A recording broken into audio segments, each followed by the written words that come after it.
alinhando a visão. Mateus capítulo 6, versos 22 e 23 está escrito assim: seus olhos são como uma lâmpada que ilumina todo o quê?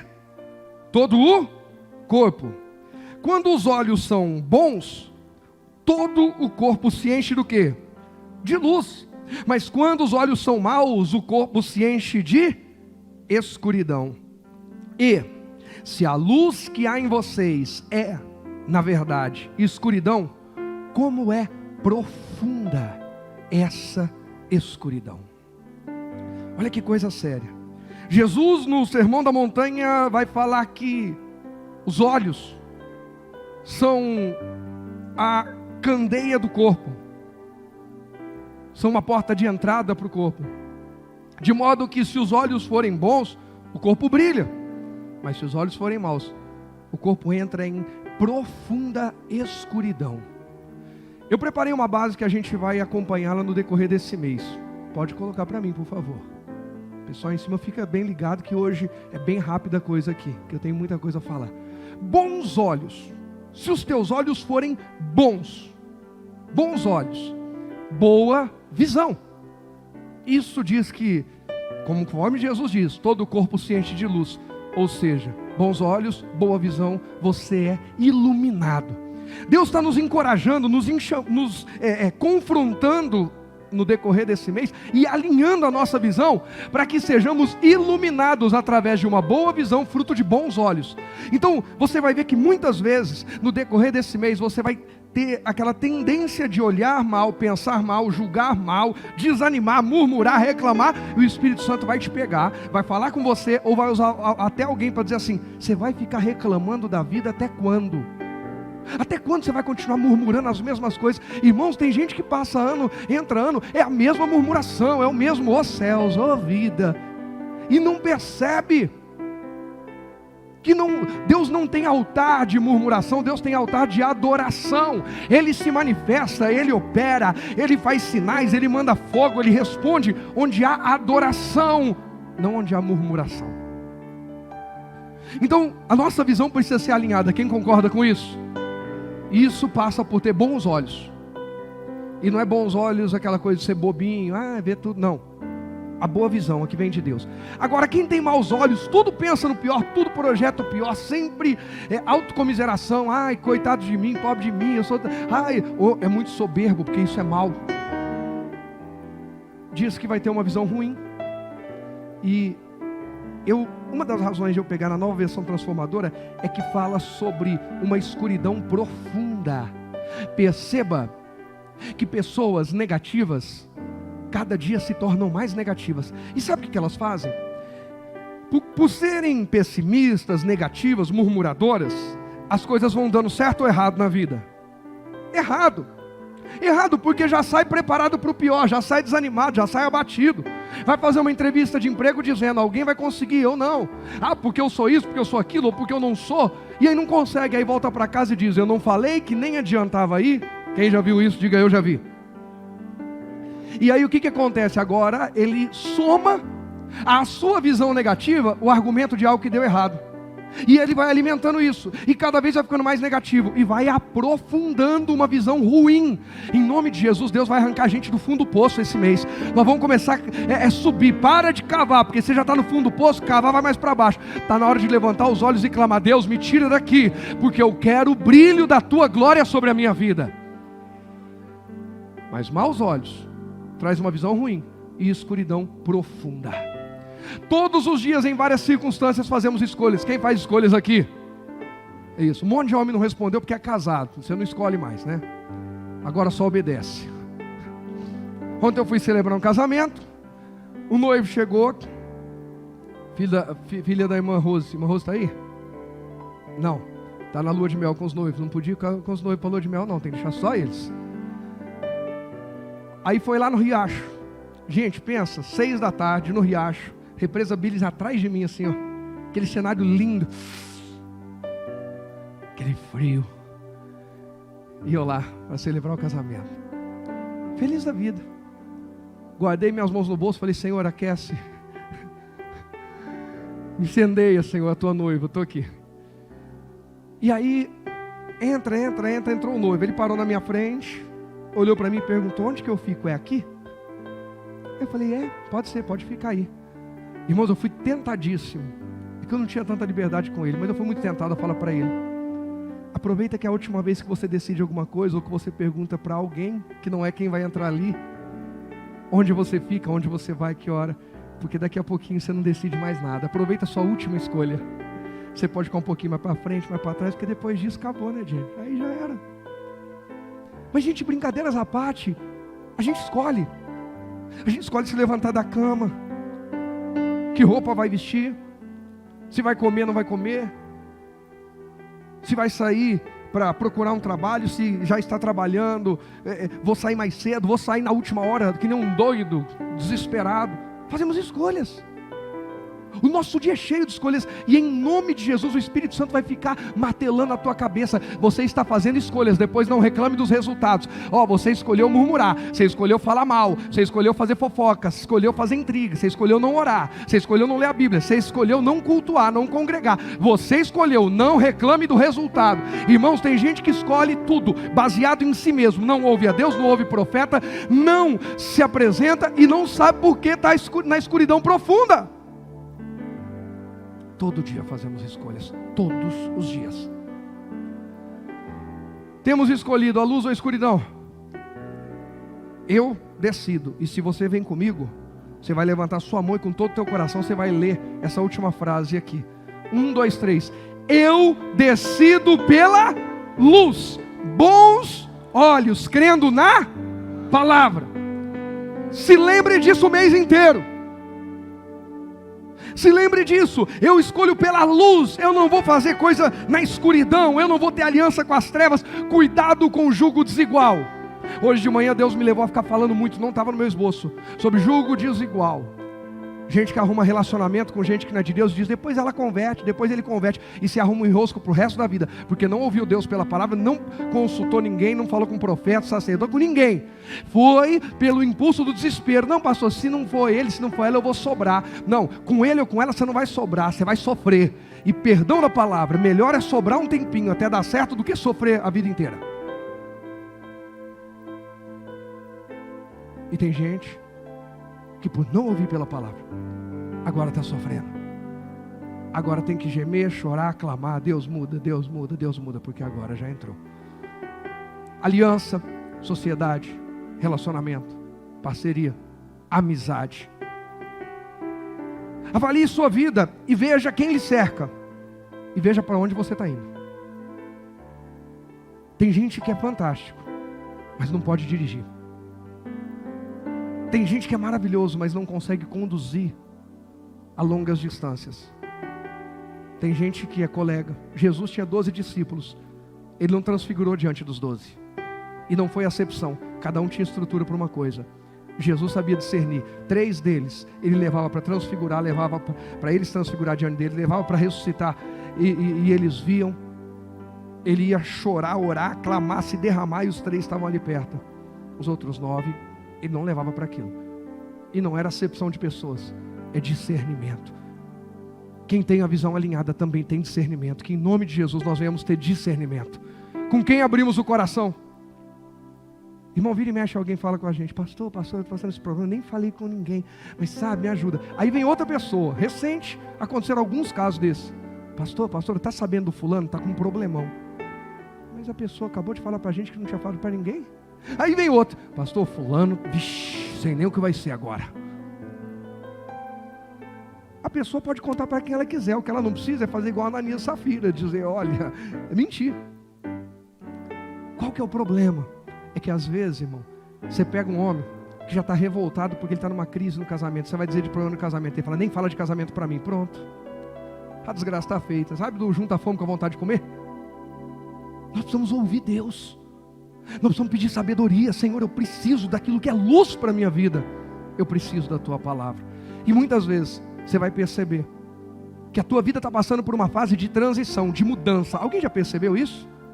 Alguém percebeu que esse ano nós estamos numa fase de mudança brusca? Começou ano passado, mas estamos em outra fase grande, brusca de mudança. Estamos para abrir um período de Shemitah, 7 anos também. Coisas grandes para acontecer. E estamos em fase de transição. Quem percebeu isso?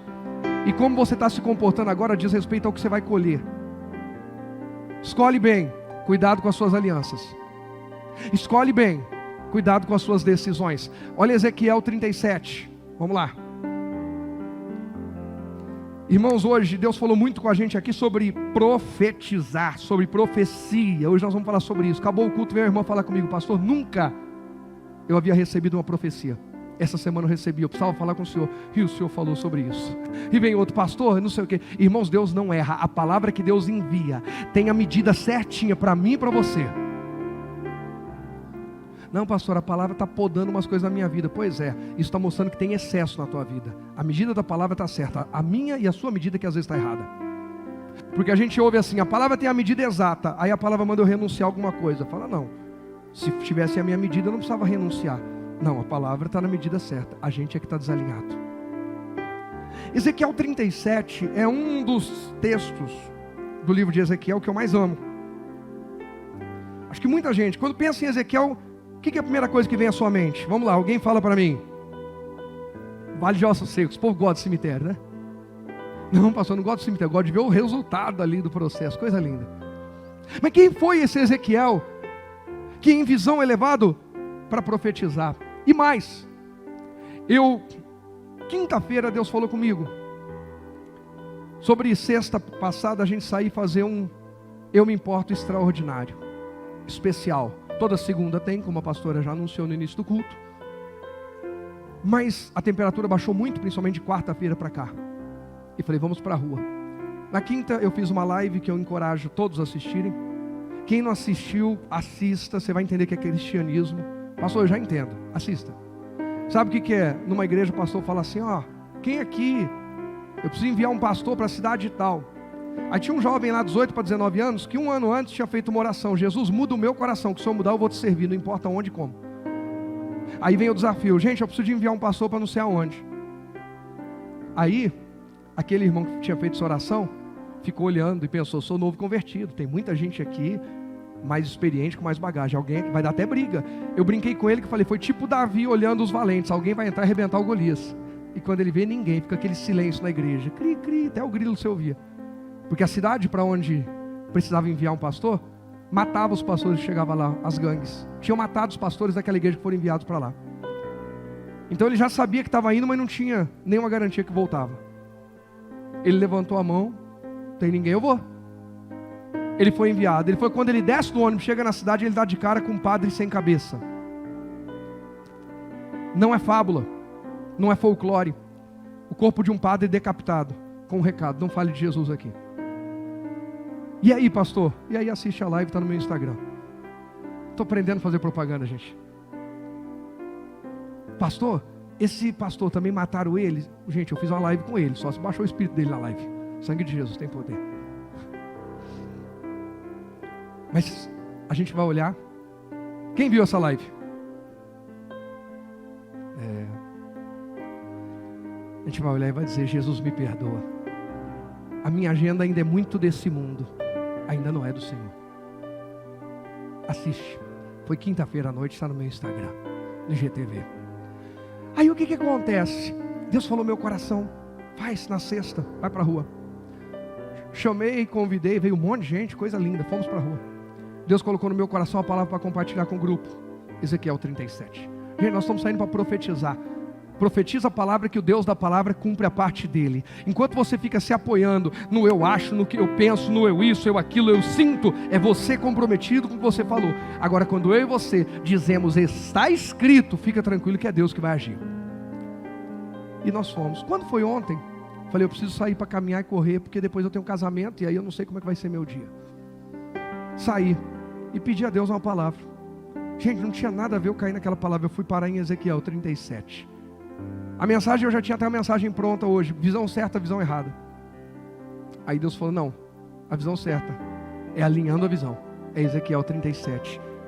Você vai ver Ezequiel 37 talvez de um jeito que você provavelmente nunca tenha visto.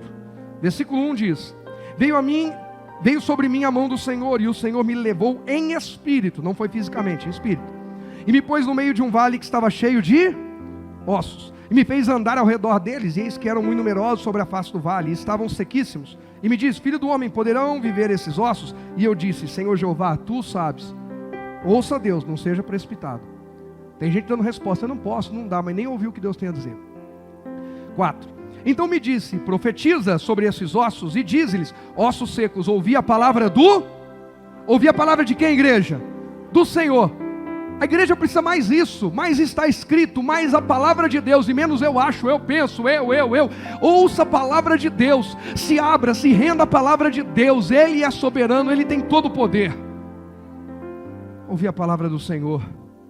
E diz-lhes: ossos secos, ouvi a palavra do Senhor. Assim diz o Senhor Jeová a esses ossos: eis que farei entrar em vós o Espírito e vivereis. Porém nervos sobre vós, farei crescer carne sobre vós, e sobre vós estenderei pele. E porém em vós o Espírito, e vivereis, e sabereis que eu sou o Senhor. Então profetizei como se me deu ordem: não aumenta e não diminua.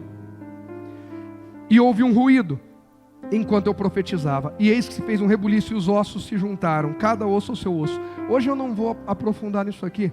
Talvez domingo que vem, eu tenho uma mensagem maravilhosa domingo que vem sobre níveis de visão que você não pode perder. Talvez eu fale disso. Mas, só um parêntese. Quando ele começa a profetizar, ele está fazendo o que quem mandou fazer? Deus. E começa o que? Um ruído e um rebuliço. Ruído, barulho, rebuliço, movimento. Perceba que o fato de ouvir a Deus e obedecer a Deus não nos torna isentos de barulhos e de movimentos. E às vezes a gente pensa que aquele barulho é o inimigo. E muitas vezes aquele barulho é Deus colocando as coisas no devido lugar. Eu quero declarar sobre a tua vida e profetizar que em nome de Jesus, pela palavra, abre o coração e recebe. Eu quero profetizar sobre a tua vida que pela palavra Deus está alinhando a visão. Eu quero profetizar sobre a tua vida que pela palavra Deus está alinhando aquilo que você vê, ouve, pensa, e você vai falar segundo a palavra de Deus. Vão haver barulhos, mas esses barulhos são Deus colocando as coisas no devido lugar. Haverá movimento, mas é Deus realinhando a tua vida. Depois de realinhar a tua visão, o que você fala e como você age. Ai pastor, eu fiquei desesperado. Ai pastor, eu fiquei com medo porque começou um barulhão na minha vida quando eu comecei a colocar as coisas em ordem. Fica tranquilo, porque depois do barulhão tem vida chegando para colocar a bagunça em ordem. Faz barulho e tem movimento, mas não desista, persevere. Aí ele vai dizer: e olhei, e eis que vieram nervos sobre eles, cresceu carne, estendeu-se pele sobre eles por cima, mas não havia neles o que? Espírito. Irmãos, tem muita gente fazendo coisas sem alma, sem essência, sem espírito. Eu vou para a igreja, aí vai, é igual esses aqui, tem carne ali no culto, tem osso ali no culto, tem pele ali no culto, só não tem essência. Não adora, não se expressa. O Espírito de Deus está em mim, isso me incendeia, isso me deixa agitado, feliz, realizado, impactado. Irmãos, a glória de Deus está se manifestando aqui, isso não é qualquer coisa, gente. A glória de Deus está se movendo no meio da igreja. Reis, sacerdotes, profetas desejavam isso, clamavam, se consagravam para que Deus descesse um pouquinho. Agora Deus disse: eu vou habitar com vocês. E às vezes a gente trata como se fosse qualquer coisa. Não trate o Espírito de Deus como qualquer coisa. Ele é Deus em nós. Deus está se movendo aqui. Deus se move na tua casa. Entra na tua casa com vida hoje. Para de entrar na tua casa de cabeça baixa, abatido, desanimado, e entra declarando: a minha família é do Senhor Jesus. Vai trabalhar amanhã declarando, profetizando vida. Eu vou render mais do que rendia antes. Eu vou prosperar. Eu vou ser uma bênção. Eu vou me esforçar. Eu vou fazer a minha parte. E Deus vai derramar a glória dele. Não tem gente que é morto. Eu não aguento isso. Jesus morreu por mim. Ezequiel, como é que está? Senhor, tem um monte de corpo, mas não tem espírito. Não adianta, irmão, alugar um prédio, colocar um som bacana, pintar, arrumar, jogo de luz, telão, põe LED, o que quiser, uma fachada, não sei o que, e abre a Bíblia e lê, mas não tem vida. Uma igreja que não tem vida não vai para frente. E uma igreja não é só uma instituição, um prédio, uma denominação. São as pessoas ali de dentro. Se não houver vida em mim, se não houver vida em você, isso aqui não vai para frente. Mas se nós estivermos cheios do Espírito de Deus, irmãos, cada domingo, cada quarta, além de entrar aqui, você não vai faltar, você vai estar ali, você ainda vai estar trazendo mais um e dizendo, vem mais um, o Espírito de Deus vai encher esse aqui, o Espírito de Deus vai perdoar esse aqui, vai transformar esse aqui, a glória de Deus vai impactar a nossa cidade, porque nós temos vida. Jesus não chamou um grupo de robôs ou de fantoches. Entregar a vida a Jesus não é abrir mão ou melhor, perder o livre-arbítrio. É usar o livre-arbítrio, fazendo escolhas que glorificam a Deus. Eu continuo livre para pecar ou não, para fazer o certo ou o errado, mas eu escolho Deus. Mais alguém? Então fala isso para Deus, mas fala com a tua alma. Eu escolho. Diga de novo. É isso. Com vida, com paixão, com fogo, com intensidade, com gratidão. Ele não precisava passar pelo que passou, e passou por amor a você e a mim. Isso eu não me conformo em a gente ficar, pastor, não dá. Aí ele vai dizer, 9, e ele me diz, profetiza ao Espírito, profetiza ao Filho do Homem, e diz ao Espírito, assim diz o Senhor Jeová, vem dos 4 ventos ao Espírito, e assopra sobre estes mortos, para que vivam em nome de Jesus aquilo que estava morto na tua vida, aquilo que estava apagado na tua vida, em nome de Jesus, aquilo que estava triste, apático, sem vida, saúde, família, ministério, vida financeira, em nome de Jesus, receba o Espírito de Deus e desperta, porque Deus quer usar toda a sua vida para a glória, honra e louvor do nome de Jesus. Isso, mas com vida. Se é para aplaudir, vai com vida, toda a tua alma.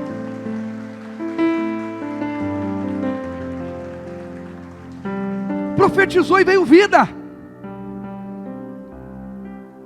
Gente, isso aqui é tremendo. Versículo 10.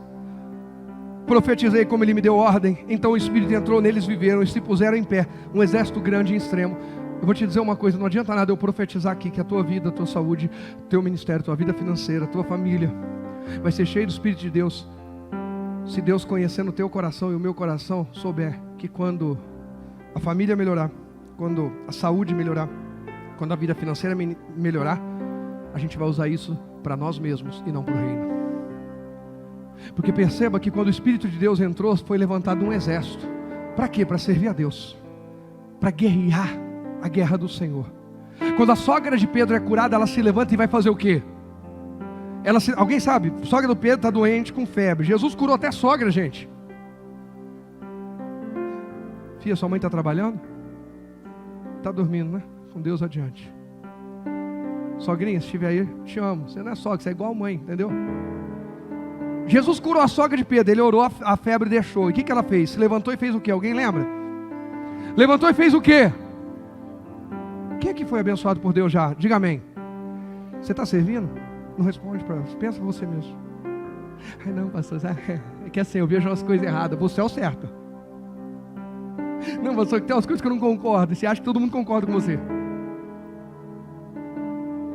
Gente, a moda agora é o não concordo. Eu fico imaginando Jesus falando, traz aqui, o que tem aí? Multiplicação dos pães e peixes. Ninguém tem nada, só tem um garoto, 5 pães e 2 peixinhos. Jesus traz aqui. Não concordo. Explorar o menino. Aí sobrou 12 cestos. Nem vou falar do meme que fizeram, né? Que alguém vai falar assim, esse pão aí tem farinha que a gente é alérgico. Mas eu fico imaginando alguém dizendo, tirou o lanche do menino. Quando Jesus manda recolher o que sobrou, 12 cestos cheios de pães, eu imagino que esses não concordam. Geralmente eles falam pelas costas, porque quem tem caráter vê uma coisa, ninguém é perfeito. Pode chegar o pastor, eu acho que isso aqui não está legal, bacana, pode falar. A gente vai dizer, não irmão, realmente vou pensar nisso. Ou às vezes a gente vai dizer, irmão, foi uma direção que Deus deu, amém. Irmãos, como falei, em 2008 eu preguei uma mensagem que eu não queria pregar, porque eu sabia que meus irmãos iam estar lá E a gente está orando pela mãe dele ser curada e Deus manda falar que há tempo de morrer. Como é que eu vou falar isso? Na minha cabeça vem assim, né? Ele vai olhar e falar assim: pastor desistiu de orar pela minha mãe. Ih, pastor amarelou. Estamos sozinhos nessa guerra. Até o pastor abandonou a gente. Vocês pensam que eu prego só o que eu concordo? Não, eu prego o que tem que pregar, a palavra que Deus dá. Às vezes eu venho pregar as coisas que eu falo: Deus, não é hora, eu não posso falar isso. Deus, vou tomar pedrada. Aí eu lembro: Senhor, por amor a Ti, perto do que o Senhor fez por mim não é nada, vou pregar. Aí quando Jesus recola aos 12 seus, dá para o menino.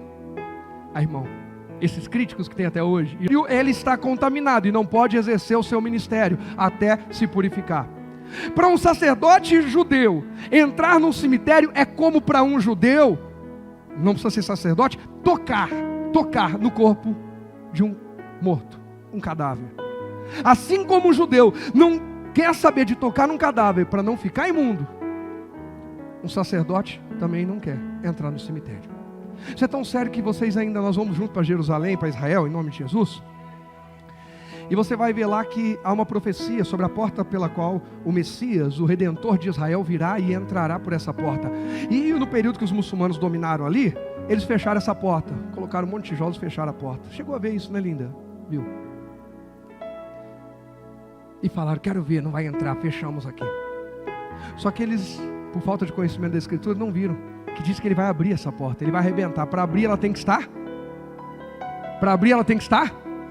Só que aí quando eles falam assim: eita, deu ruim, nós fechamos, nós ajudamos a cumprir a profecia, vamos abrir. Só que aí Israel já tinha voltado para o domínio do povo, do seu próprio povo. Aí falaram: aqui vocês não mexem mais, deixa ela fechada, deixa o nosso Redentor abrir. Segunda coisa que eles fizeram foi colocar um cemitério na frente da porta. Cemitério. Por quê? Sacerdote não entra no cemitério, não pisa, senão fica contaminado. Só que também eles não sabem de uma coisa, que a Bíblia diz que Jesus virá das nuvens e não vai pisar essa terra. Ele não precisa pisar naquele cemitério, ele vai passar por cima daquilo tudo. E uma terceira coisa, que quando Jesus toca, ele produz vida onde havia morte. Foi assim, a viúva de Naim está vindo com o seu filho e acabou tudo, e Jesus vai e toca. Alguém diz: está vendo, não é sacerdote, está vendo, ele não pode ser. Por quê? Porque ele saberia que não pode tocar em defunto. Mas falou, aí Jesus: olha, estou aqui só, tá? Que defunto? O defunto menino, esse aqui que levantou, que está andando? Porque onde a vida de Jesus chega, a morte tem que sair correndo. Por que Ezequiel não sai correndo? Mesmo que seja uma visão, mesmo que seja em espírito. Deus levou ele em espírito. Quem aqui já sonhou e tentou correr no sonho? E gente, fugir no sonho é filme de terror. A passada não rende, você tropeça em você mesmo. É tipo filme de terror. Que a gente fica assistindo filme de suspense. Não sei se é só terror não, suspense. E aquilo fica guardado para os pesadelos. A gente faz estoque de ideias para sonhar. Bobeira, né?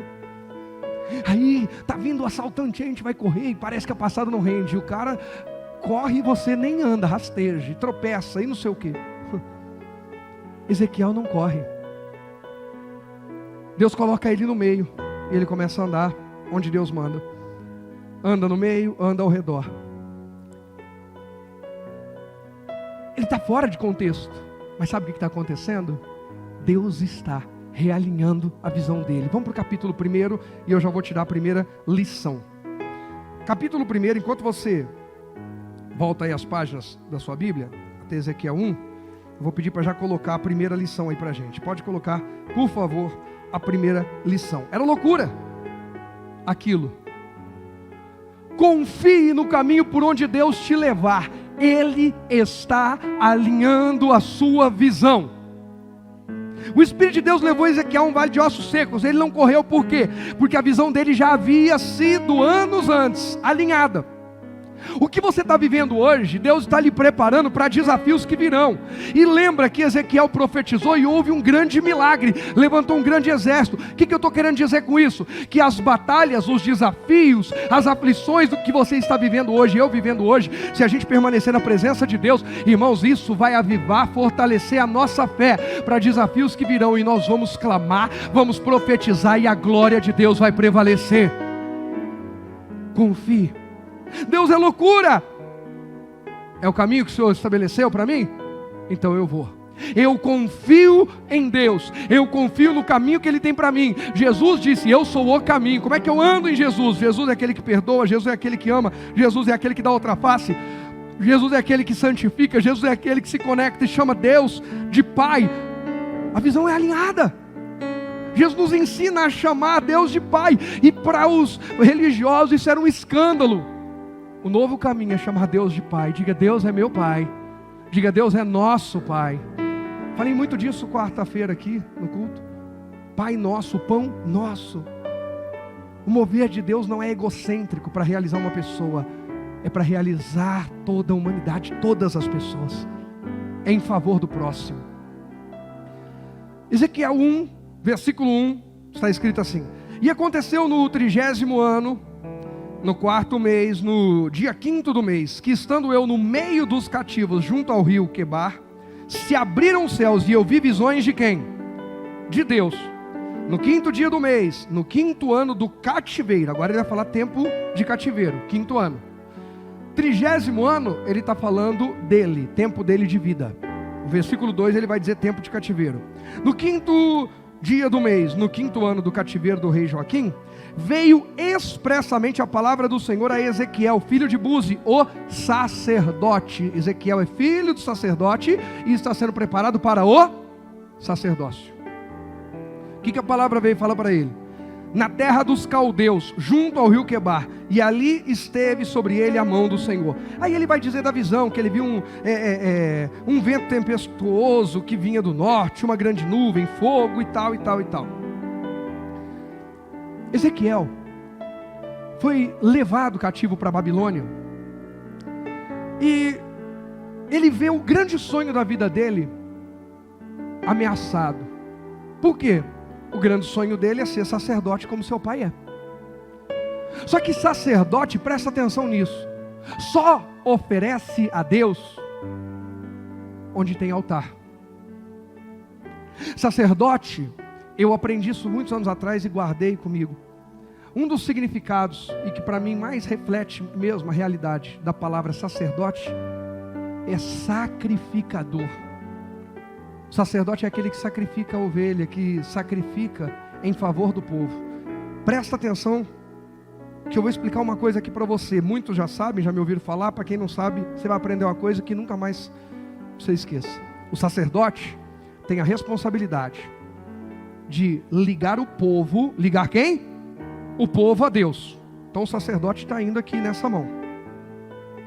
Quem que é o sacerdote? É o que entra no tabernáculo, entra no Santíssimo e vai oferecer sacrifício para que Deus perdoe o povo, para que o povo seja aceito por Deus. Já o profeta, entre aspas, tá? Ele anda na outra mão. Não vou dizer contra a mão, porque não é contra um ou outro, mas ele está voltando. O sacerdote está vindo trazer o povo diante de Deus, e o profeta está indo levar o que Deus tem para o povo. O profeta é mais ou menos aquele que ouviu o que Deus tem a dizer e vai levar para o povo. Os dois estão no mesmo caminho, que é Jesus. Jesus é o caminho. Só que um está conectando o povo a Deus, e o outro está conectando Deus ao povo. Não significa, pelo amor de Deus, que o sacerdote também não seja usado para conectar o povo. Ele é, para falar algo de Deus. Mas o ofício dele, o ministério dele é esse. Está claro até aqui? E o grande ofício e ministério do profeta é falar com o povo para que o povo se alinhe. Ezequiel está andando nessa mão aqui, nessa via. Eu vou ser sacerdote, eu vou conectar o povo a Deus, eu vou oferecer sacrifício, eu vou adorar. Mas só tem sacrifício onde tem altar. Sacerdote de Deus não sacrifica em qualquer esquina. Na esquina se oferece despacho. E eu não estou falando contra a esquina, eu estou falando qualquer canto, de qualquer jeito, não se celebra a Deus. A gente precisa honrar a Deus. A Deus tem que ter altar. E agora Ezequiel foi levado cativo para a Babilônia. Ezequiel foi levado para uma terra a 1000 quilômetros. Quantos? 1000 quilômetros de distância de Jerusalém. Como é que Ezequiel vai exercer o seu ministério a 1000 quilômetros de distância? Como é que Ezequiel vai servir a Deus a 1000 quilômetros de distância, se o ministério dele depende de altar? Segura aí que você vai entender. O ministério dele depende de altar.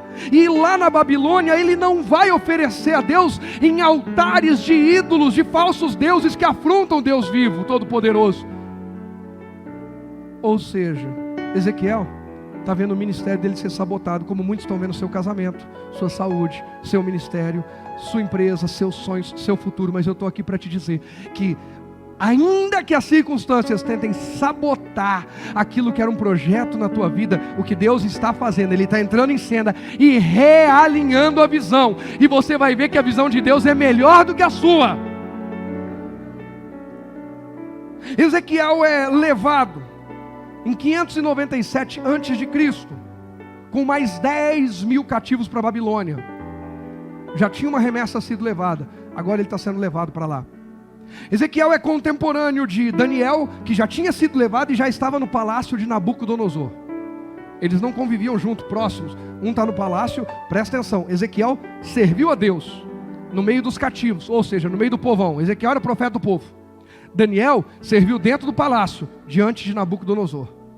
E Jeremias, que é outro contemporâneo, vive na mesma época, continua em Jerusalém, profetizando e encorajando o povo.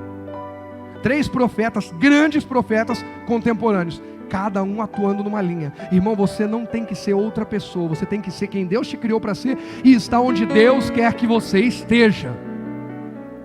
Ele é levado com mais 10.000 cativos para a Babilônia, em 597 a.C., quando ele tinha entre 25 e 26 anos de idade. Passam 5 anos e esse mesmo Ezequiel recebe uma visão de Deus que vai mudar, vai realinhar tudo. Olha o que diz Ezequiel capítulo 2, versículo 1. E disse-me: filho do homem, põe-te em pé e falarei o quê? Contigo. Por que Deus manda Ezequiel se colocar em pé? Depois você lê em casa o capítulo 1 inteiro. Não dá tempo hoje aqui. No capítulo 1, Ezequiel recebe visões de Deus. Visões de Deus.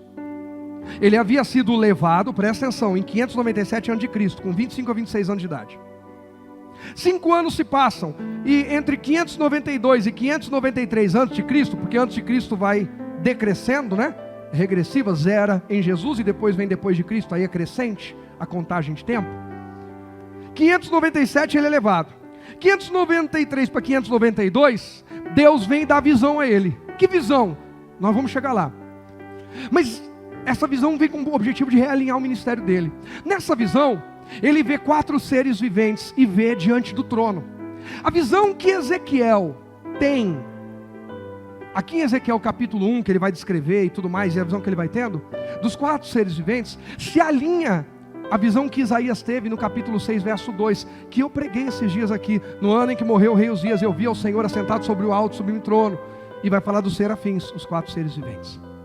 E vai falar sobre o alto trono de Deus. Domingo passado eu falei disso, trono glorioso, de poder, de humildade.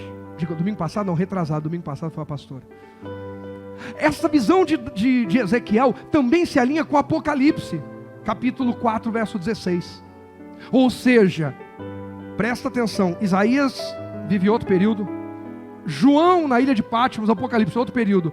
A visão deles é a mesma, o que vai fazer realmente embasar que foi uma visão do trono de Deus. O que eu estou querendo te dizer, irmãos? Quando parece que o mundo ou as circunstâncias estão tirando o seu chão, continua com o coração em Deus, porque Deus vai alinhar a tua visão e vai te mostrar coisas gloriosas.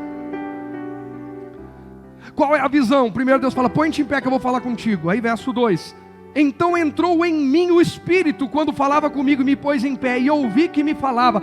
Entrou em mim o Espírito, por quê? Porque eu estou abatido, a visão foi muito forte. Eu primeiro estava abatido, porque pensei que o meu ministério estava destruído. Como muitos dizem, minha família acabou, não tem mais jeito, eu estou abatido.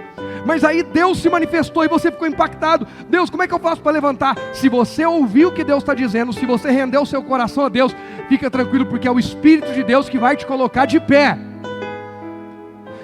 Lá no Ezequiel 37, onde a gente leu, Ezequiel profetiza e o Espírito de Deus entra e levanta aquele exército.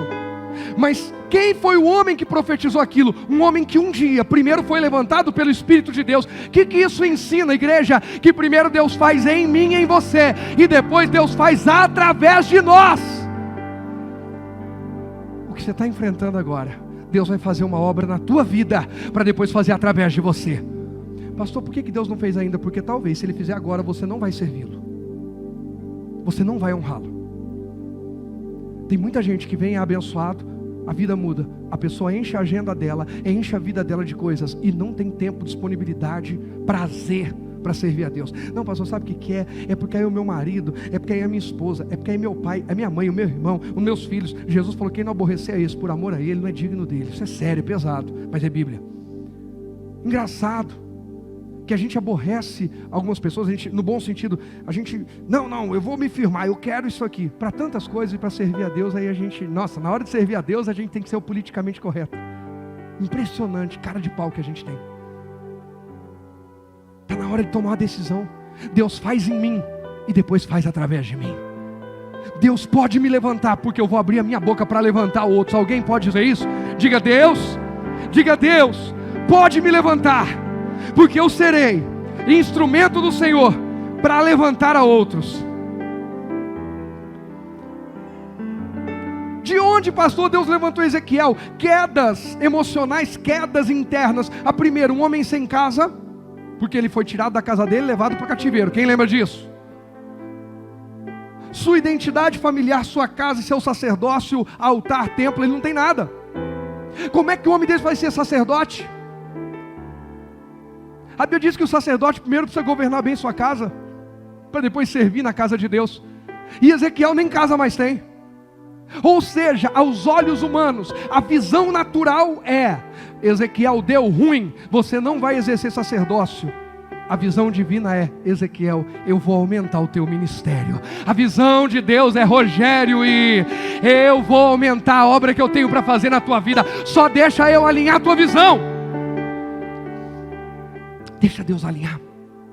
Um homem sem casa, sem sacerdócio, sem templo, sem altar, sem nada, a 1000 quilômetros de distância da terra onde ele deveria oferecer e adorar,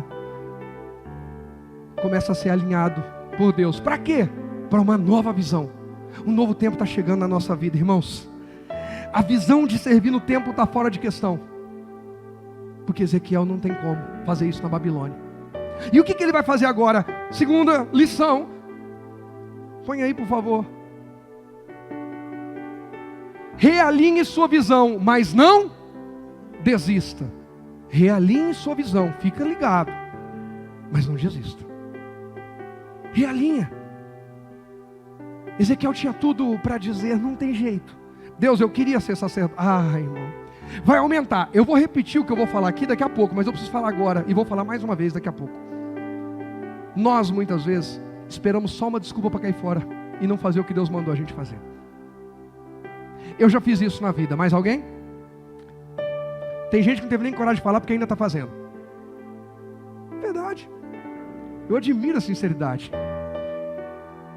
Mas a gente admirar não vai resolver a tua vida. O que resolve a tua vida é dizer: Deus, eis-me aqui. Realinha a minha visão e conta comigo. Alguém pode dizer isso? Diga: Deus, eis-me aqui. Realinha a minha visão e conta comigo. Com 30 anos, como eu falei, em 592, 593 a.C., Ezequiel é levantado por Deus agora para exercer outro ministério. Vamos seguir aqui a leitura, verso 3 do capítulo 2. E disse-me: filho do homem, eu te envio aos filhos de Israel. Lembra, o sacerdote, ele vem dos filhos de Israel a Deus. O profeta vai de Deus aos filhos de Israel. Vocês estão comigo aqui, gente? O sacerdote leva os homens a Deus, e o profeta leva de Deus aos... E Deus agora está falando de ministério sacerdotal ou profético? Sacerdotal ou profético, gente? Profético. Eu te envio aos homens. Eu tenho recados aos homens. Eu tenho palavra, eu tenho poder, eu tenho vida, eu tenho profecia. Meu irmão, o mundo tentou tirar teu chão. Sabe o que Deus falou? Eu vou te ensinar a voar, e nas asas do Espírito você vai levar vida. Eu te envio. As nações rebeldes, agora já não é só com os filhos de Israel, que se rebelaram contra mim, eles e seus pais prevaricaram contra mim até esse mesmo dia. Vai até o 5. E os filhos são de semblante duro e obstinados de coração. Eu te envio a eles e lhes dirás: assim diz o Senhor Jeová. Irmão, quantas vezes Deus fala a mesma coisa e a gente continua na mesma insistência? Irmão, tem gente que o Rogério natural cansou de falar a mesma coisa. Irmão, assume um compromisso, irmão, quarta-feira. Irmão, pastor, eu fiz um propósito com Deus. Pastor, aí dali a pouco, cadê o irmão? Cadê a irmã? Ô irmão, toma posição. Ô irmã, vai. Obstinado, duro de coração, cheio de desculpas.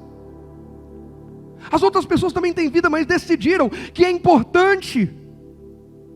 Quantas vezes a palavra fala a mesma coisa com a gente e a gente fica duro. Mas chama para comer uma pizza para você ver. Chama para uma festa para você ver. Todo mundo dá um jeito de terminar o trabalho mais cedo para uma festa. Para servir a Deus nem sempre, né? A gente termina mais cedo para fazer um curso que é importante, para ir para a academia treinar, para fazer um passeio. E tudo isso é bênção de Deus. A única coisa que não é bênção de Deus é não fazer no mínimo a mesma medida para Deus. No mínimo a mesma medida para Deus. Desculpa, ou a gente desperta, ou a gente continua andando cego, comendo migalhas, achando que está na mesa. Tem muita gente comendo migalhas, que é o melhor de Deus, o melhor que Deus tinha. Ou a gente está vivendo menos, porque a gente não toma uma posição. Isso é sério. Eu falei que eu tinha que trazer uma palavra hoje que não era tão simples. Mas eu estou falando alguma coisa fora da Bíblia? Verso 5. E eles, quer ouçam, quer deixem de ouvir, minha obrigação é falar. Quem vai dar crédito ou não, também está na mensagem de quarta. Quer ouçam, quer deixem de ouvir, porque eles são casa rebelde, hão de saber que esteve no meio deles um profeta. A igreja precisa resgatar o respeito, não bajulação, não idolatria, não, nada disso. O respeito a profetas de Deus na terra. E irmãos, para honra, glória e louvor, por bondade, graça e misericórdia de Deus, tem profetas de Deus nessa casa de oração. A gente não está brincando não, tem profeta de Deus. As direções que Deus tem nos dado têm sido precisas, cirúrgicas. É que a gente não faz todo aquele rodeio. Não, a gente entrega a palavra, a pessoa fala: é minha vida, é o que aconteceu, Deus me preparou, Deus me alertou. Irmão, sem rodeio, a gente vai direto ao ponto. E Deus tem provado que tem tido instrumentos de Deus nesse altar. Agora, quem respeita?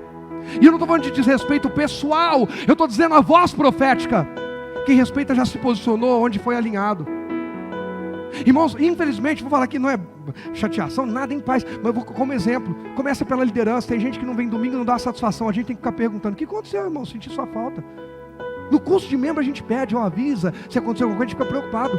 A gente tem que ficar indo procurar: cadê o líder? Cadê a líder? Mas eles não são do ministério, eles não entendem o que é cuidar de pessoas e como a gente se preocupa com a ausência das pessoas. Porque eu entendo que todo mundo aqui é apaixonado por Jesus e fica esperando o dia e a hora de adorar a Deus. Tem gente que vira e mexe, está em todas, menos na de servir a Deus. Quem somos nós? Deus quer alinhar a nossa visão. Deus não quer impedir de você ter prazer, desfrutar, não. A única coisa é que primeiro o reino de Deus é a sua justiça. Primeiro o reino de Deus, sua justiça. Ezequiel passa por algumas situações difíceis aqui, porque Deus vai levantá-lo como profeta, e ele tem que trabalhar duas coisas. Primeiro a negação e depois o desespero. Por que a negação, pastor? Porque ele chega na Babilônia e Jerusalém não foi destruída ainda. Jerusalém está intacta. Foram trazidos 10 mil homens quando ele veio, e já tinha sido uma leva anterior. Mas Jerusalém está lá. Na cabeça de Ezequiel, ele vai com 25 para 26 anos. Vou ficar um tempinho aqui, até os 30 eu tenho promessa. Quem é que tem promessa de Deus? Só que Deus às vezes alinha, porque a promessa é maior do que a gente imaginou. Até os 30 eu volto, porque 30 anos, presta atenção nisso, é a idade de um sacerdote iniciar o seu ministério em Israel. Ezequiel é levado com 25 para 26, então ele fica imaginando: até os 30 eu volto, porque eu tenho que exercer sacerdócio. E ele alimenta aquilo dentro dele. E o povo começa a ficar bem na Babilônia. Presta atenção nisso, porque eles começam a ter um certo conforto. E aí ninguém mais quer voltar. Ah, Jesus, eu vou falar. Ninguém mais, alguns deles já nem já vão estar, ou melhor, dali para frente, alguns deles não vão nem se preocupar tanto em voltar para Jerusalém para adorar a Deus, principalmente quando souberem que Jerusalém foi destruído. Porque aqui encontramos um certo conforto. Sabe, igual mais ou menos a gente que fala que é de Deus, ama Jesus, quer ir para o céu, mas pergunta quem quer ir hoje. Ninguém quer ir agora. Vamos fazer uma oração aqui, quem já quer ir essa semana para o céu. Vamos liberar, cada semana a gente libera só 2 ou 3, para não tumultuar. Não esvaziar a igreja de uma vez. Não, pastor, eu passo a vez. Pastor, estou do teu lado, sou o teu braço direito. O senhor vai ficar aqui lutando sozinho? Eu estou aqui. O Paulo fala, pastor, pode passar o pessoal na minha frente, eu fico aqui recebendo na porta e tal. O Rubio e o Edson dizem assim, pastor, chama outros, quem vai cuidar aqui? Irmãos, a gente está passando por algumas coisas porque o nosso coração estava ficando muito apaixonado por esse mundo. Muito apaixonado por esse mundo. E nós não somos daqui, nós só estamos aqui. O reino dos céus é muito melhor do que isso. Desfrute dessa terra, como o melhor dessa terra, mas não esqueça, pés na terra, cabeça e coração no céu. Ezequiel vive negação, por quê? Eu estou aqui, mas logo eu volto lá para Jerusalém para adorar e para servir no templo. Eu volto. Sabe quando você não quer encarar a sua realidade? A realidade que agora ele está na Babilônia, mas ele está em negação. Não, rapidinho Deus me manda de volta. Não, eu não vou ficar aqui. Mas aí em 586, e entre 586 e 592, 3, quando ele começa a exercer o ministério profético, a mulher dele morre em 588 a.C., um pouquinho antes de Jerusalém ser destruída. E nós vamos falar disso já. Mas em 586 vem a notícia, agora arrebentaram com Jerusalém, acabou, está destruída. Naquela hora vem o desespero. Deus, o que vai ser do meu sacerdócio? Porque agora não tem mais templo, não tem mais cidade, não tem mais nação, arrebentaram com tudo. Mas Deus está alinhando a visão de Ezequiel para ser um sacerdote, profeta, diferente daquilo que era o tradicional. O que eu estou querendo te dizer? Não fique apegado a nada, fique livre na presença de Deus, se entregue a Deus e deixa Deus dirigir você, porque o que Deus tem para você é maior do que você imaginou. A terceira lição a gente vai aprender no capítulo 24, olha só, capítulo 24 de Ezequiel, versículo 15 ao 17, deixa eu ler aqui, e depois eu leio já o 18, mas deixa eu ler do 15 ao 17, e aí eu já falo a terceira lição. Deus está falando com alguém aqui, irmãos? Está clara a mensagem até agora? 24, capítulo 24, verso 15, veio a minha palavra do Senhor dizendo, filho do homem, eis que tirarei de ti o desejo dos teus olhos de um golpe, mas não lamentarás, nem chorarás, nem te correrão as lágrimas, refreia teu gemido, não tomarás luto por mortos, ata o teu turbante, mete nos pés teus sapatos, e não te rebuçarás, e o pão dos homens não comerás. Na NVI, o verso 17, vai ficar mais claro para você entender o que Deus falou. Não permita que ninguém ouça o seu gemer, não pranteis pelos mortos, mantenha apertado o seu turbante e a sandália nos pés, não cubra o rosto, nem coma a comida costumeira dos pranteadores. O que é isso aí? Deus fala, Ezequiel, vai vir uma dor muito grande, mas essa dor não é o seu fim. Vou dizer de novo, Deus diz, Ezequiel, vai vir uma dor muito grande, mas essa dor não é o seu fim. Não entre em desespero. Essa perda, essa dor, esse luto, essa decepção, essa frustração que você e eu temos que lidar no dia a dia, não é o nosso fim. Levanta a cabeça que Deus ainda tem mais com a gente aqui. Gente, não era fácil o que Ezequiel ia ter que lidar. O que Ezequiel ia ter que fazer não era fácil. Deus diz, eu vou tirar o prazer, o amor de diante dos teus olhos, num golpe só. Vamos ler o 18 e eu já dou as 2 lições de uma vez para ficar mais claro. Verso 18. E falei ao povo, olha só, pela manhã, e à tarde morreu quem? Minha mulher. E fiz pela manhã, como se me deu ordem. Ezequiel diz assim, eu preguei hoje de manhã, à tarde minha mulher morreu. O que eu fiz de errado? O que ele fez de errado? O que ele fez de errado? Nem tudo que acontece na tua vida é porque você fez alguma coisa errada. Tira esse fardo dos teus ombros. Olha a terceira lição.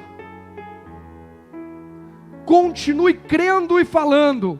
Ele pregou pela manhã. Deus tinha avisado. Lembra que Deus falou, eu vou tirar o desejo dos teus olhos, eu vou tirar o prazer diante dos teus olhos. E você não vai ficar vivendo luto, porque o que eu tenho para você é além do luto. Deus não está sendo indiferente à dor do luto de ninguém, pelo amor de Deus, entenda. Essa é uma das partes mais difíceis dessa mensagem, no meu ponto de vista. Entender que Deus não está sendo indiferente. Jesus chorou quando vendo que Lázaro estava morto. O que Deus está dizendo é que esse luto não é o fim. É que a perda da mulher de Ezequiel não é o fim da história. Irmãos, há pessoas que Deus está recolhendo, e nós perdemos alguém que vai para o pecado, que vai para o inferno, que vai para o mundo. Alguém que serviu a Deus, nós passamos pela dor da separação, mas não perdemos, porque reencontraremos na glória eterna. Dói, mas não se afunde, porque o que Deus tem é muito maior do que aquilo que foi tirado. Ezequiel continuou crendo e falando, ele foi pregar, mesmo já sabendo que naquele dia ele teria uma grande perda, mesmo que ninguém mais creia. Continue falando, continue pregando. A quarta lição, pode colocar já para mim: cultive seu sacerdócio, alimente a sua essência em Cristo. Como é que é isso? Sacerdote, lembra que eu falei, é sacrificador. Renuncie. Muitas vezes Deus vai falar, Jesus falou: quem quiser vir após mim, negue-se a si mesmo, sacrifício, renúncia, tome a sua cruz e me siga. A igreja não pode tirar a cruz dos ombros dos cristãos. Jesus mandou tomar a cruz, e essa cruz não é a condenação eterna, mas são as renúncias do dia a dia. Deus está alinhando a nossa visão. Haverá renúncia, mas também haverá um peso de glória indescritível, um peso de glória que traz a vida que estava morto, que traz a esperança o que estava em desespero, que traz à tona o que estava em oculto. Deus tem mais e maiores obras para realizar, irmãos. Cultive seu sacerdócio. Como, pastor? Alimente sua estrutura espiritual. Oração, jejum, leitura de Bíblia, comunhão com a igreja, com o povo de Deus. Cultive, alimente, regue sua vida com Deus. Tem gente que cultiva sua vida profissional, está sempre se atualizando, fazendo reuniões, procurando empreender, procurando crescer. Tem gente que cultiva seu conhecimento, estudando, lendo, que cultiva seus relacionamentos, tendo um bom relacionamento com amigos, familiares, com o cônjuge. Mas a pergunta é: você está cultivando seu relacionamento com Deus e o ministério que Ele te deu? Pastor, Ele não me deu ministério. Mentira. Todo mundo recebeu chamado. Deus não falou o que é, cada um vai exercer numa parte, mas todo mundo foi chamado. Todo mundo faz parte e é útil no corpo. Todo mundo. Todo mundo. Quando Ezequiel sofre essa dor, e Deus anunciou, ele tinha tudo para dizer: chega, deu tudo errado. Eu estou fazendo a coisa certa e mesmo assim deu errado. Irmãos, lembra que eu falei que eu ia repetir isso aqui? Muitas vezes nós esperamos algo dar errado só para a gente não servir a Deus, só para a gente desistir. Quem lembra disso? A gente espera algo dar errado para dizer que a gente não pode fazer o que Deus nos chamou para fazer. Pastor, eu ia servir, mas aí eu me decepcionei, puxaram meu tapete, agora não dá mais, não tem mais jeito. Irmãos, vou abrir o coração para vocês. Muitos anos atrás já aconteceu, por exemplo, vou dar um exemplo, de eu estar longe, São Paulo só, às vezes, não tão longe, e tinha coisas dando errado na vida, e chateações, e decepções, e enfim, e eu tinha culto no dia, aí começava a pegar trânsito, aí eu falava: graças a Deus, tomara que eu fique preso no trânsito para não dar tempo de eu chegar e outra pessoa pregar no meu lugar. Eu já pensei assim, eu já fiz isso. Atira a primeira pedra quem nunca desejou que algo o impedisse de ir lá e fazer o que tinha que fazer. Não, se hoje eu ficar preso no trabalho até mais tarde, aí eu tenho uma desculpa. A gente só esquece que Deus sonda pensamentos e intenções do coração. E o que Deus está ensinando através de Ezequiel para o Rogério e para... é que mesmo quando tudo der errado, Deus não desistiu. Ele ainda vai te usar para profetizar a vida onde havia um cenário de morte. Mas pastor, Ezequiel recebeu um ministério sacerdotal, além do profético. O profético aliás, ao contrário, Ezequiel recebeu o ministério profético além do sacerdotal, porque o sacerdotal não morreu, o sacrificador, que renuncia, que consagra. Mas agora ele também vai abrir a boca para profetizar. O que é isso? Deus está aumentando o que Ele tem para fazer na tua vida e através de você. Não desista. Pastor, mas Ele tinha chamado, eu não. Olha o que diz 1 de Pedro capítulo 2, para a gente terminar. Nós não somos, irmãos, põe uma coisa no coração, nós não somos o que o mundo, o que as circunstâncias, o que o momento diz que nós somos. Nós não somos a luta que estamos enfrentando, nós não somos a tristeza. É isso que Deus está dizendo, Ezequiel, você não é o luto da perda da sua mulher, você não é a decepção por não exercer sacerdócio, você continua sendo meu. Você não é o que deu errado na tua vida, você é de Deus. Jesus pagou um preço por isso, quem está entendendo? Muitas vezes a gente olha mais para a situação do cativeiro. Ezequiel precisava encorajar o povo a não se acomodar. Ezequiel precisava encorajar o povo a não se acomodar na Babilônia, a continuar desejando voltar e adorar a Deus. Só que agora a adoração começa a acontecer de um jeito diferente em Ezequiel, e que serve para o Rogério e para mais algumas pessoas aqui, ó. 1 de Pedro capítulo 2, eu vou ler na nova tradução da linguagem de hoje, e aí a gente vai falar da última lição. Versículo 1, 1 de Pedro 2. Portanto, abandonem tudo que é mal, toda mentira, fingimento, inveja e críticas injustas. Na Almeida vai dizer murmurações. Quem quer servir a Deus tem que deixar de ser murmurador. Não dá para fazer as duas coisas ao mesmo tempo. Sabe por quê? Porque altar é lugar de adoração e não de murmuração. Quem vive na murmuração não tem altar para Deus. Por isso também não tem fogo, não tem resposta, não tem relacionamento. Pastor, quer dizer que eu não posso lamentar? Pode. Lamenta, enxuga as lágrimas, levanta e deixa Deus cuidar de você. A paz que excede todo entendimento vai guardar e vai te levantar. Sabe o que Deus está dizendo? Ezequiel, você não precisa cumprir um ritual religioso. Eu vou te sustentar até no teu luto. Deus não está dizendo eu sou indiferente à tua dor. Deus está dizendo eu te sustento nas suas perdas. Eu te sustento nas frustrações, nos abandonos da vida. Meu irmão, sabe o que Deus está dizendo? Não importa a força com que a vida bata em mim e em você, Deus está conosco, em nós. Lembra que o Espírito de Deus entrou e pôs Ezequiel de pé? Quem lembra disso? Ezequiel 2. Você está vivendo outro nível de resistência por causa da presença de Deus. 2. Sejam como criancinhas recém-nascidas, desejando sempre puro leite espiritual. Tenha fome de Deus, sede, para que, bebendo dele, vocês possam crescer e ser salvos. A igreja está vivendo, a igreja de verdade. Porque tem gente que estava na igreja. Agora, quem é igreja de verdade, nesse período de pandemia, está vivendo o maior período de maturidade, de maturação da sua história. Está tendo que amadurecer no meio da guerra, no meio da luta, e Deus está nos amadurecendo. Versículo 3.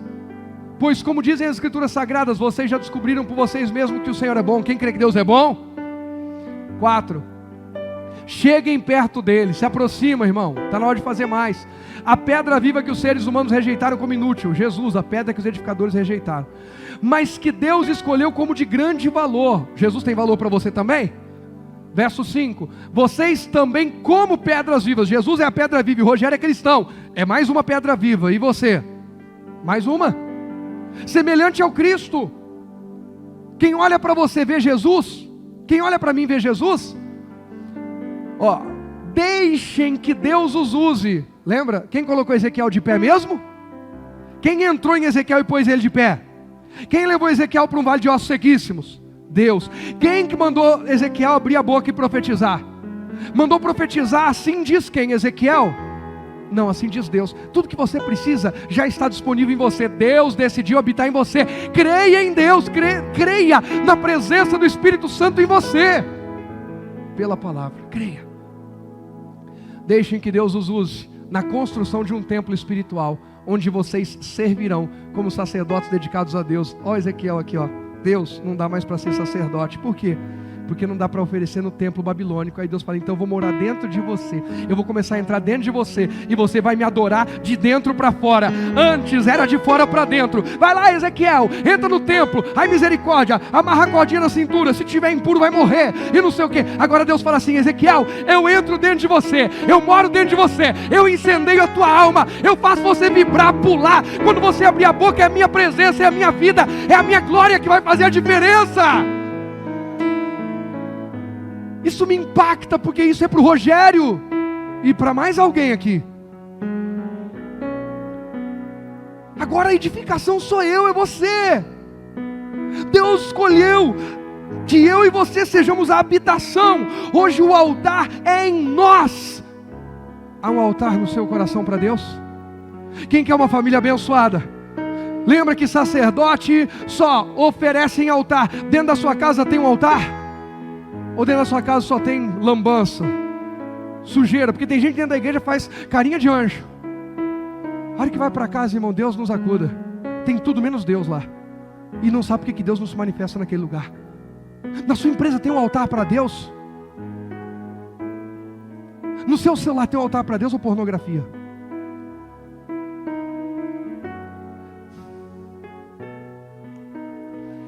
Não existe piriguete. Bom, piriguete gospel existe, porque gospel não é cristão. Cristão é cristão, não estou falando mal, estou falando que o termo. Não tem piriguete cristã. Tem mulheres de Deus. Tem homens de Deus. Tem casas consagradas a Deus. Tem empresas, vidas profissionais consagrados a Deus. A igreja, o ministério precisa ser consagrado a Deus.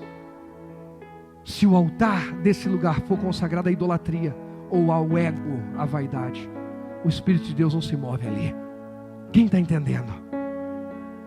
Construa no seu coração um lugar onde Deus vai se manifestar com frequência. Nós vamos ter dias desafiadores como temos tido, mas nós vamos ter Deus se manifestando de dentro para fora, e isso é lindo. Quem tem Deus se manifestando de dentro para fora não fica mais desesperado, tentando falar para todo mundo, fazer um rebuliço. Deus está se manifestando. Onde vocês servirão como sacerdotes dedicados a Deus. Quem está escrevendo é Pedro, depois da morte e ressurreição de Jesus. Isso é graça de Deus, e na graça de Deus, todos nós fomos levantados para exercer sacerdócio. Então não tem ninguém que vai para a igreja e não precisa fazer nada. Todo mundo tem um ministério, mesmo que você não goste de ouvir isso. Servirão como sacerdotes dedicados a Deus, e isso para que, por meio de Jesus Cristo, ofereçam sacrifícios que Deus aceite. Pastor, eu não tenho capacidade. Fica tranquilo, é por meio de Jesus. É Jesus em mim, é Jesus em você, a esperança da glória. Vai dar certo. Versículo 9, para eu ler a última lição e a gente finalizar. Verso 9. Mas vocês são a raça escolhida. A raça o quê? Os sacerdotes do rei. A nação completamente dedicada a quem? A Deus. O povo que pertence a Ele. Vocês foram escolhidos para anunciar os atos poderosos de Deus, que os chamou da escuridão para a sua maravilhosa luz. Ô Ezequiel, você começa a sua vida pensando que você vai trazer do povo para mim, mas você termina a sua vida sendo minha testemunha ao povo. Você vai levar de mim ao povo. E Deus, mas eu queria levar do povo para o Senhor. Fica tranquilo que eu vou habitar dentro de você, e vai ter sacerdócio dentro de você, e fora de você vai ter testemunho. Dentro de você intimidade, dentro de você sacerdócio, fora de você testemunho, profecia, vida, glória de Deus. Quinta lição para a gente orar. Quem você é em Cristo é maior que o cativeiro, a dor e as perdas. Ezequiel, eu vou tirar a tua mulher e vou mostrar que a minha presença em você é maior do que a dor do luto. E é para mostrar para a nação inteira que a dor da destruição de Jerusalém e do tempo de cativeiro não é maior do que a minha presença. O que vocês precisam é da minha presença. Irmãos, em nome de Jesus, é tempo de alinhar a visão. Que a nossa visão seja alinhada, em nome de Jesus, que a gente passe a enxergar que Deus quer habitar em nós, que há um altar no nosso coração, na nossa essência, construído através de atitudes, escolhas, decisões, de uma visão alinhada com a palavra. Deus vai habitar, vai derramar fogo, poder, glória, vai nos levantar, e quando abrirmos a boca, vamos profetizar o que está escrito, e o Deus que mandou é comprometido com aquilo que Ele mesmo escreveu, e assim será na minha, na vida, na minha, na sua e na nossa família, em nome de Jesus. Só quem crê diz amém.